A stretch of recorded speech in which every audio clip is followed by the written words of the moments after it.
Well, about 2.5 weeks ago, I got a phone call from one of our innovators at the medical group, Jessica Kromhiki. She asked me if I'd come sit in on one of their staff meetings.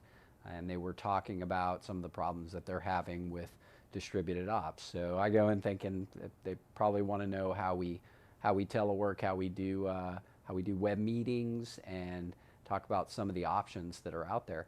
I was in the meeting for about 5 minutes as the infection control team was talking about a mask shortage, and their problems getting N95, which are a filtration mask.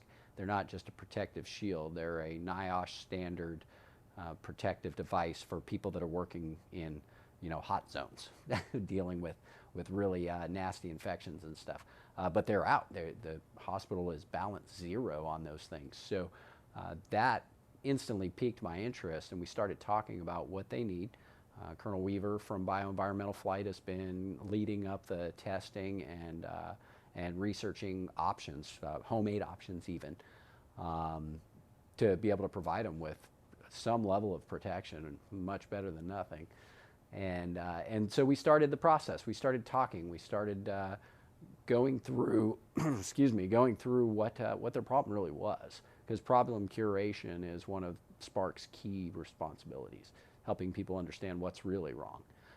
So we started talking about where they were going already and what we could provide in-house and what partners we have.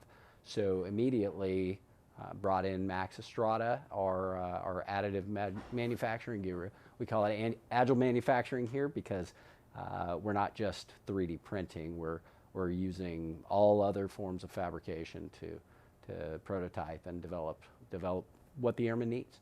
And then immediately after that, I thought of fabrication flight, because we've got one of the biggest fab flights in the Air Force, and we have, I believe, still the largest 3D printer in the Air Force that's certified for printing aircraft parts.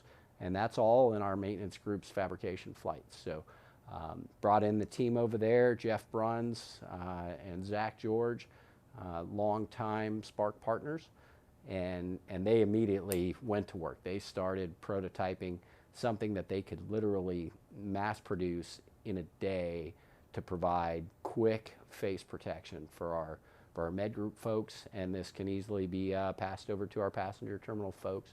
Anybody that's working with large groups of people that travel. The med group should have 400 quick face shields by today, and our prototype that Max Estrada is making, we're going to start pumping those out as they determine how much more of a sturdy product they want. I think one of the biggest challenges is communication, definitely. Enable to really go through the iterative problem-solving process, you need people sitting around a table and talking. You need people bouncing ideas off each other.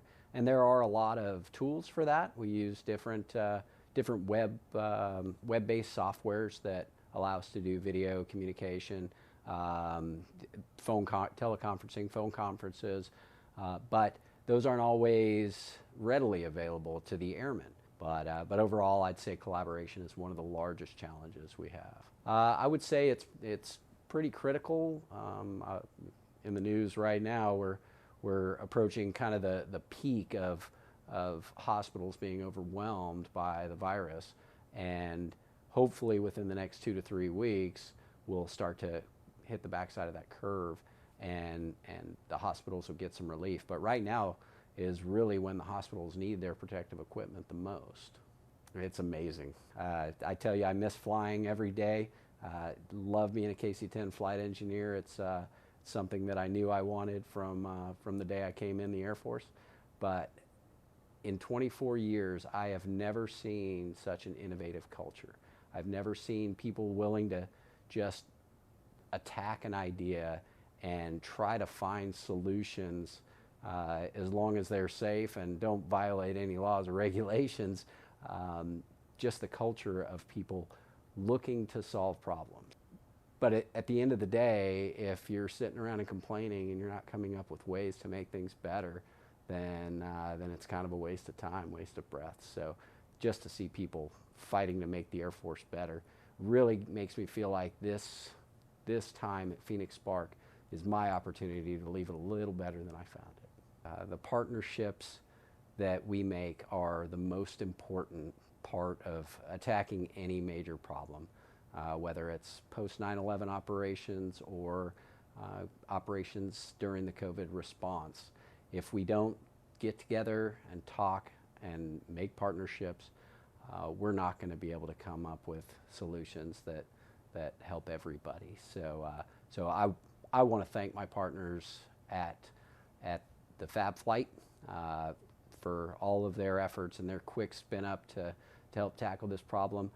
My Med Group innovators, and they're as busy as they are excited to try to solve the problems that we're all feeling.